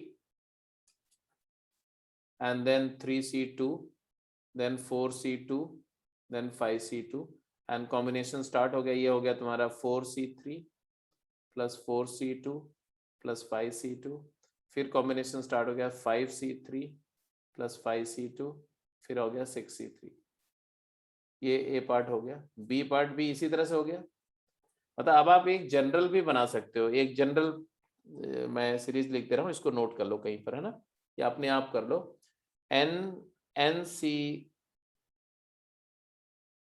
NCK plus n-1 CK plus n-2 CK and on KCK, क्या हो जाएगा ये, it is always equal to n+1 CK+1।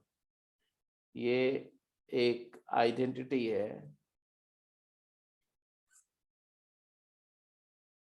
Pascal rule को यूज करके एक चाइनीज मैथमेटिशियन ने इसको प्रूफ किया। ठीक है, इसको प्रूफ करने के लिए 2 तरीके हैं, एक पास्कल रूल देखा ही है, पास्कल रूल से तब करना देख के, दूसरा जो है जब बाइनोमियल करेंगे तो वहां पर सीखेंगे। तो this is done and this is done, what about the next. तो ये क्या हो जाएगा, ये वाला, ये सेकंड वाले का आंसर आ जाएगा 11C3 से आंसर, एंड सी पार्ट का भी आंसर आ गया। यस सर सेम है। हाँ जी, ये बेसिकली 2C2 से स्टार्ट करके and 3C2 and going up to 12C2, तो ऑब्वियसली इसका आंसर आएगा 13C3। तो पास्कल रूल भी अच्छी तरह से दिमाग में सेट हो गया आपके। अब जैसे इसका आंसर है क्या आएगा, जल्दी बताओ, डी पार्ट का, ये बता दोगे तो मैं समझ जाऊंगा कि अब आप पास्कल रूल को एडजस्ट करके यूज कर लेंगे आप। 16C5। हाँ, जल्दबाजी पे नहीं, सावधानी हटी तो दुर्घटना घटी। It's not the complete series. जो अभी मैंने आइडेंटिटी बताई वो आइडेंटिटी कंप्लीट नहीं हो रही यहाँ पर, ध्यान से देखो। ये 15C4, 14C4, 13C4 up to कहाँ तक है, 8C4 तक। अगर ये 4C4 तक होता तब तो आपका आंसर सही था। क्या करें जल्दी बोलो।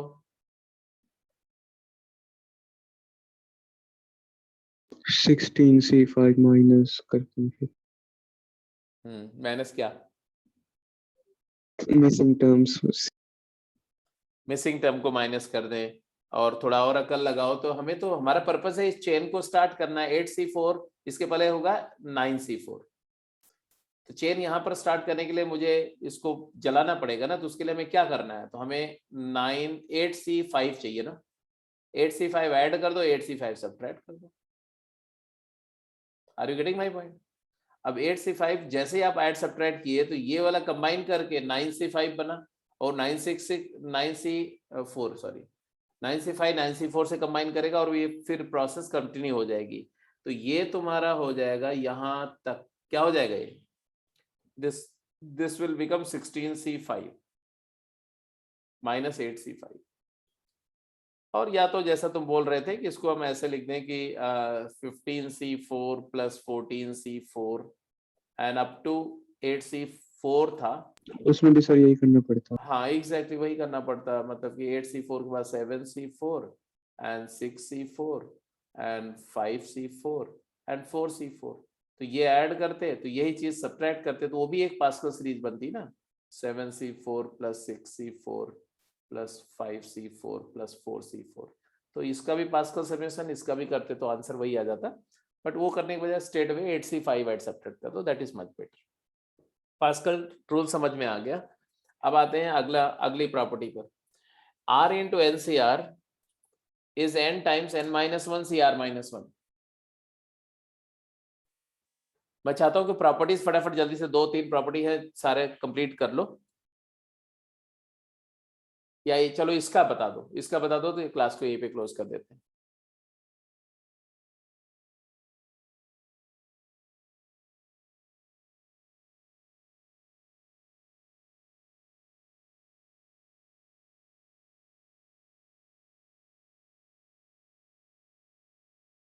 कैसे प्रूफ करें इसको, रिडक्शन प्रॉपर्टी बोलते हैं। इसी प्रॉपर्टी को ऐसे भी लिखते हैं, this is very useful property as far as next topic is concern. NCR can be written as n upon R into n-1 CR-1, also known as reduction property। किसी भी हायर कॉम्बिनेटोरियल को lower में reduce कर सकते हो। ये binomial series में बहुत यूजफुल है, रिग्रेस यूज होगा इसका। क्या प्रूफ किया आपने, एक तो डायरेक्ट ऐसे प्रूफ किया कि NCR मतलब n factorial upon R factorial into n minus R factorial, और इसी को लिख दो आप n फैक्टोरियल लिख दो n इंटू n-1 फैक्टोरियल, और R फैक्टोरियल को R इंटू R-1 फैक्टोरियल लिख दो, और ये जो n-R फैक्टोरियल है इसको लिख सकते हो n-1 माइनस R-1 फैक्टोरियल। तो ये हो जाएगा तुम्हारा n बाई R, और ये हो जाएगा n-1 CR-1, that is RHS। तो LHS से RHS रिड्यूस करने का एक फार्मूला बिल्कुल फॉर्मूले से किया मैंने। इसको आर्ग्यूमेंट से भी कर सकते हो, मैं चाहता हूं कि आर्ग्यूमेंट से रिड्यूस कर सकते हो। कैसे आर्ग्यूमेंट से रिड्यूस करेंगे,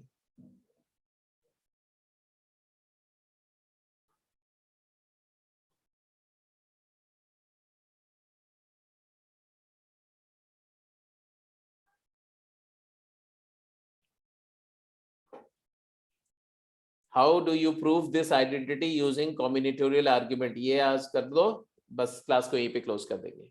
how do you prove it using combinatorial argument.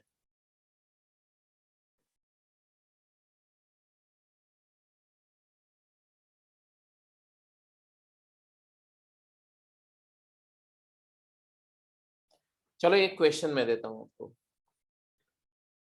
How many ways one can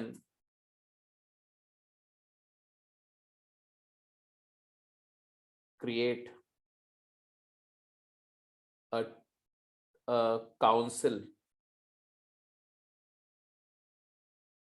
of our persons या आर मिनिस्टर्स कर दो, चलो है ना, आर मेंबर्स ऐसे लिख, members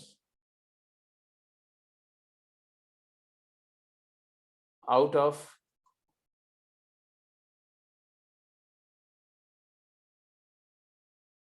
are members having a chairman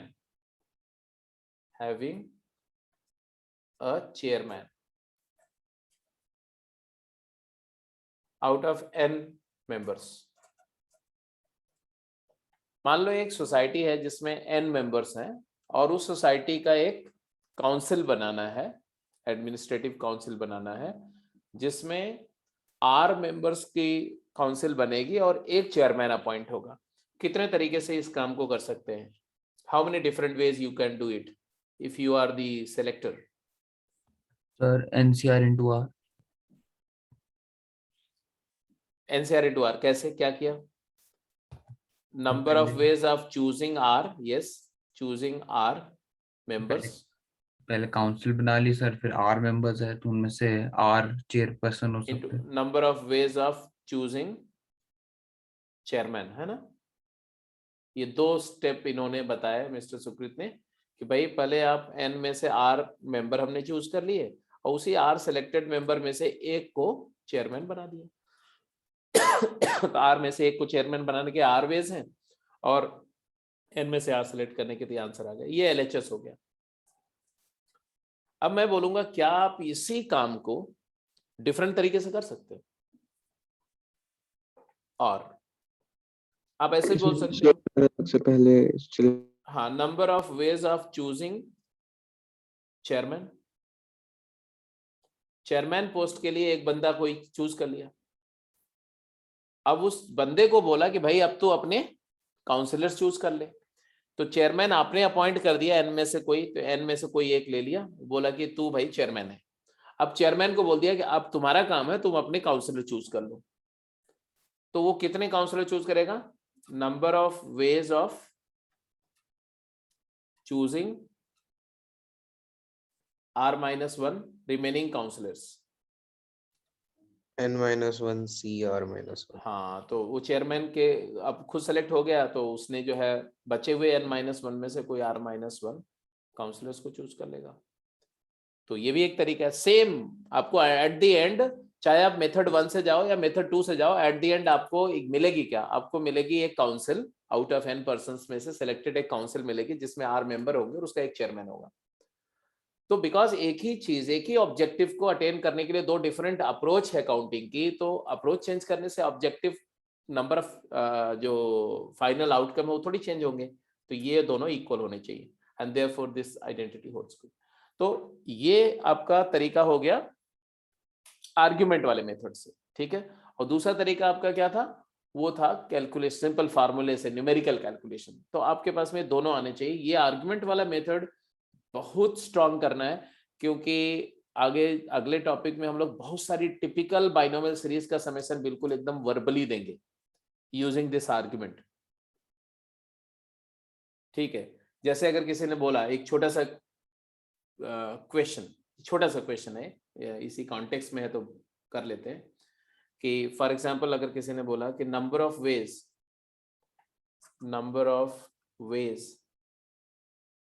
of forming 5-digit numbers out of digits 1, 2, 3, 4, 5, 6, 7, 8 and 9, having at least one odd digit.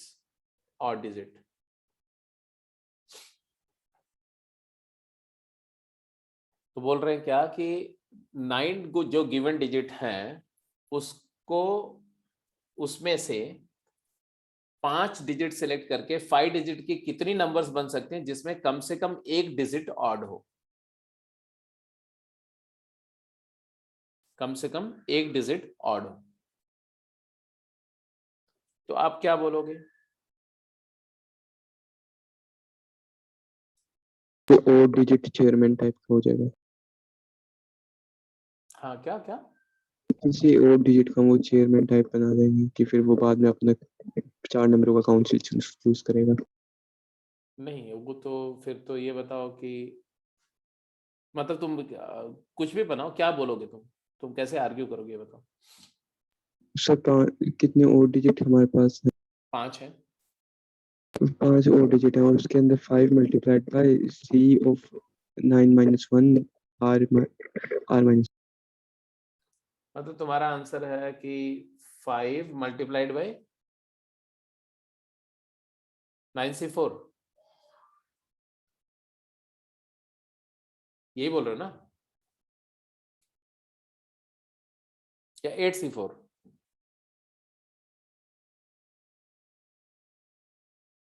पता नहीं।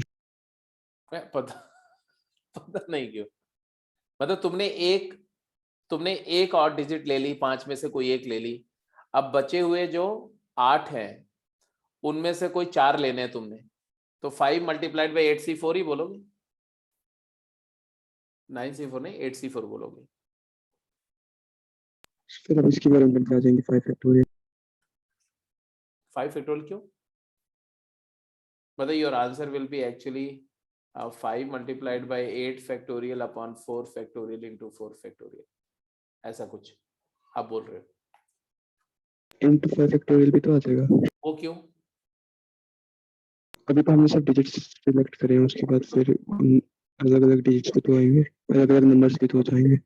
अच्छा, मतलब आपने बोला कि ये तो हुआ कि आपने डिजिट सेलेक्ट करी फिर उनको परम्यूट किया, तो 5 फैक्टोरियल से परम्यूट किया जो सिलेक्टेड डिजिट्स हैं, यही बोल रहे हैं ना? Yes sir. तो finally your answer comes out to be ये 4 फैक्टोरियल। 5 फैक्टोरियल में से यहाँ 5 बच गया और तुम्हारा आंसर ये 4 फैक्टोरियल होता है कितना? चलो जो भी है, अभी ऐसा मिल गया 25 टाइम्स 8 फैक्टोरियल बाई 4 फैक्टोरियल, ऐसा बोल रहे हो। मैं बोल रहा हूँ कि ठीक है, अभी अभी तुरंत कंपेरिजन हो जाएगा, तुम समझ लेना। ऐसे सोचो आप, हमें 5 डिजिट के नंबर चाहिए, एक डिजिट ऑड होनी चाहिए। हमारे पास ऑप्शंस क्या है? Number of number having exactly one odd, या ऐसा बोलो कि plus number of number exactly 2 odd,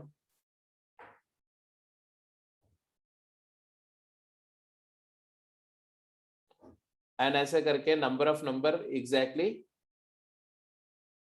5 odd. इसी को बोल सकते हैं sigma number of number exactly k odd, and where k can vary from 0, no 0 तो हो नहीं सकता, 1 odd तो लेना ही पड़ेगा आपको क्योंकि इवन डिजिट तो 4 ही हैं, तो k वेरीज 1 अप टू 5। तो अब मुझे बताओ कि एग्जैक्टली k odd के कितने वेज हैं? भाई 5 ऑड डिजिट है तो 5ck। अब k आपने ले लिए, बचे कितने? 5 माइनस k, वो कहां से आएंगे? 4 में से। और समेशन क्या होगा? k वेरी करेगा 1 से लेके 5 तक। तो आपके पास आंसर आ रहा है 5c1 इंटू 4c4, एक ऑड और 4 इवन, या 2 ऑड और 3 इवन, या 3 ऑड, 5 में से 3 ऑड और 2 इवन, या 5 में से 4 ऑड और 1 इवन,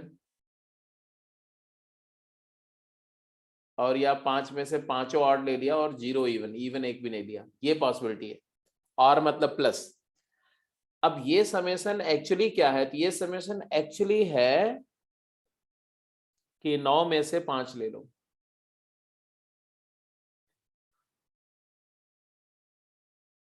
9 में से 5।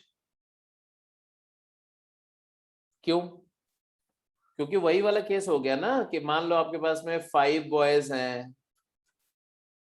और मैं बोलूं कि ये 9 के 9 में से 5 लेने के कितने तरीके हैं, आप मुझे बताओ। 9 ये 9 में से 5 लेने के कितने तरीके हैं? तो आप बोलोगे भाई 9 में से जब भी 5 लोगे तो एक ऑड तो आएगी, क्योंकि इवन डिजिट तो 4 ही है।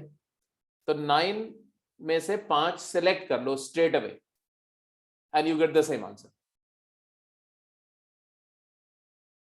तो ये जो तरीका है ये हो गया क्या, एग्जॉस्टिव मेथड एडिशन रूल से, उसी बात को काउंट करने का एग्जॉस्टिव मेथड है। और ये डायरेक्ट मेथड है, मतलब एक ही काउंट को हमने काउंट किया, एक एग्जॉस्टिव तरीके से काउंट किया, एक केस एनालिसिस करके। एक मैंने बोला कि भाई टोटल हम कर क्या रहे हैं, कि इसमें क्या कर रहे हैं भाई, 5 और 4, 9 में से 5 ही तो ले रहे हैं, एक वैरायटी का 1 ले रहे हैं, दूसरे वैरायटी के 4 ले रहे हैं। फिर यहाँ पर क्या कर रहे हैं, पहले वैरायटी का 2 ले रहे हैं, दूसरे का 3 ले रहे हैं। तो जितनी पॉसिबिलिटीज है सारी तो ले लिया, मतलब 9 में से 5 ले लिया, खत्म बात। तो कॉम्बिनेशन, ये भी आर्ग्यूमेंट हम नहीं दिया। आर्ग्यूमेंट मतलब क्या हुआ कि एक सर्टेन थिंग को अचीव करने के लिए हम 2 तरीके और रूल यूज कर रहे हैं, 2 रूल यूज कर रहे हैं, एक डायरेक्ट मेथड और एक केस एनालिसिस एडिशन रूल से, और दोनों का आंसर सेम आना चाहिए। तो ये आप कैलकुलेट भी करके देखोगे ना तो सेम आंसर आएगा।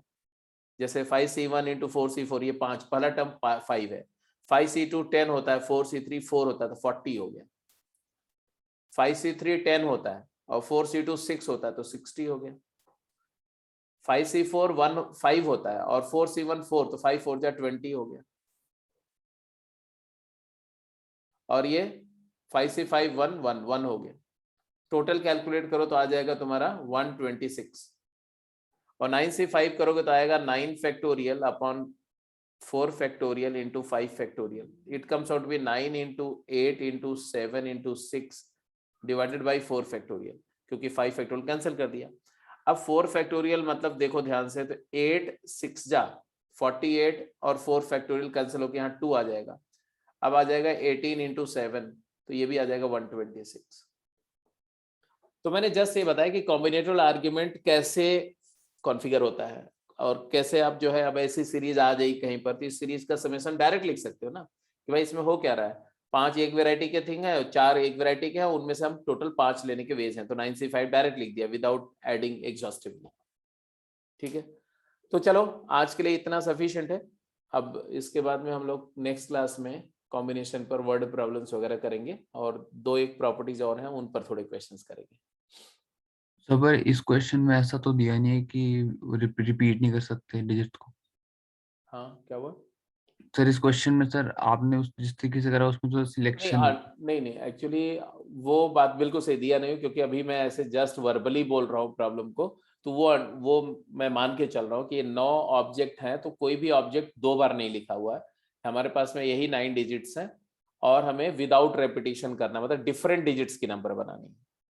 ये अंडरस्टूड है, इसमें लिखा होगा, जब क्वेश्चन एक्चुअली आपको मिलेगा तो उसमें लिखा होगा। तो when I said this I meant that जितनी भी नंबर हमें 5 डिजिट की बनानी है वो सारी डिस्टिंक्ट डिजिट की नंबर्स बनानी है। ठीक है, ओके सर। ठीक। तो ओके जी, लेट्स क्लोज द कॉल। अब इसके बाद में आपकी क्लास जो होगी वो दीपावली का बाद ही होगी मुझे लग रहा है। ठीक है, एक लेक्चर अभी सक्सेस बैच में हुआ था तो उसको मैं शेयर करूंगा, उसको देख लेना आपको। सर उस लेक्चर में क्या कराया था? उस लेक्चर में मैंने इन सेंटर वाले जो रिजल्ट उस दिन दिए थे प्रूफ करने के लिए वो प्रूफ कराया था, और फिर एक सेंटर के बारे में बताया था थोड़ा सा, और फिर उसका रिजल्ट को प्रूफ करके, प्रूफ तो नहीं किया था, एक सेंटर का रिजल्ट आई थिंक, और फिर सीधे सीधे क्वेश्चंस कराए थे 2 3 4 5 सब जो भी हुए हों।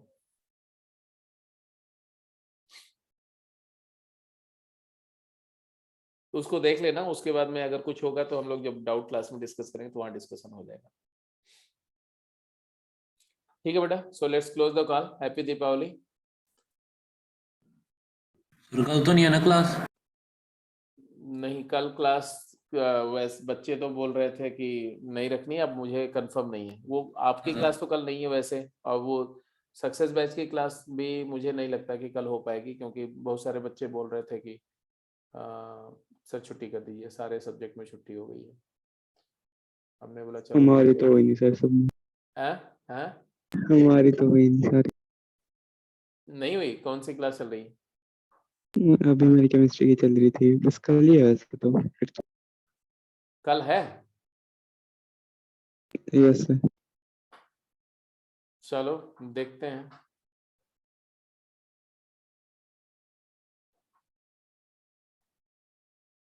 चलो क्लास जब होगी तो आपको इन्फॉर्म करेंगे, जब भी क्लास होगी। Happy Diwali sir. ओके बेटा, टेक केयर। ठीक है sir, happy Diwali, good night. Happy Diwali. Same to you. Enjoy Diwali, but safely, अपने आप को सेफ रखते हुए पढ़ाई लिखाई करते रहो, खाना पीना खाओ, मस्त रहो।